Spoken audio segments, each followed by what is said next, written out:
T20 ప్రపంచ cup ముగిసింది. Team India విశ్వవిజేతగా అవతరించింది. అయితే ఈ ప్రతిష్టాత్మకమైన సిరీస్ వచ్చే ఏడాది 2020లో పాకిస్తాన్ వేదికగా జరుగుతుంది. అయితే ఈ ట్రోఫీ మధ్యలో భారత జట్టు అనేక సిరీస్లు ఆడనుంది. ఆ వివరాలు చూస్తే ఇలా ఉన్నాయి. మొదటి సిరీస్ ఇండియా వెస్ జింబాబ్వేల మధ్య జరుగుతుంది. ఇండియా 5 మ్యాచ్ల టీ20 సిరీస్ కోసం జింబాబ్వేకు వెళ్లనుంది. జూలై 6 నుండి ప్రారంభం కానుంది.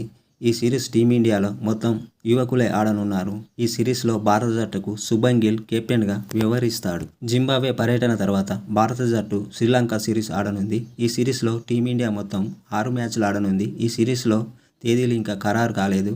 అయితే జూలై 27 నుంచి ఆగస్టు 7 మధ్యలో భారత్ శ్రీలంక జట్లు 3 టీ20లు 3 వన్డేలు ఆడనున్నాయి. ఆ తర్వాత సెప్టెంబర్లో బంగ్లాదేశ్ జట్టు భారత్కు రానుంది. ఈ సిరీస్లో 2 టెస్టు మ్యాచ్లు 3 టీ20 మ్యాచ్లు జరుగుతాయి.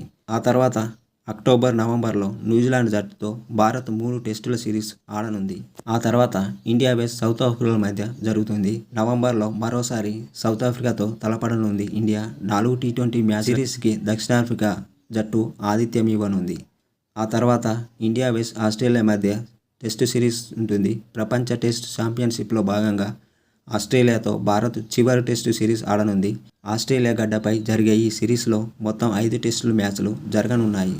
ఆ తర్వాత ఇండియా వెస్ ఇంగ్లాండ్ సిరీస్ ఉంటుంది. కొత్త సంవత్సరంలో టీమిండియా 2025లో ఇంగ్లాండ్తో సిరీస్లో తలపడనుంది. భారత్తో జరగనున్న ఈ సిరీస్లో టీమిండియా 5 టీ20లు 3 వన్డేలు ఆడనుంది. ఆ తర్వాత ఐసీసీ ఛాంపియన్షిప్ ట్రోఫీ ఫిబ్రవరి నుంచి ప్రారంభం కానుంది. ఈ టోర్నీలో మొత్తం 8 జట్లు తలపడతాయి. అలాగే ఈ టోర్నీల తర్వాత భారత జట్టు ఆటగాళ్లు ఐపీఎల్ మ్యాచ్లో ఆడతారు.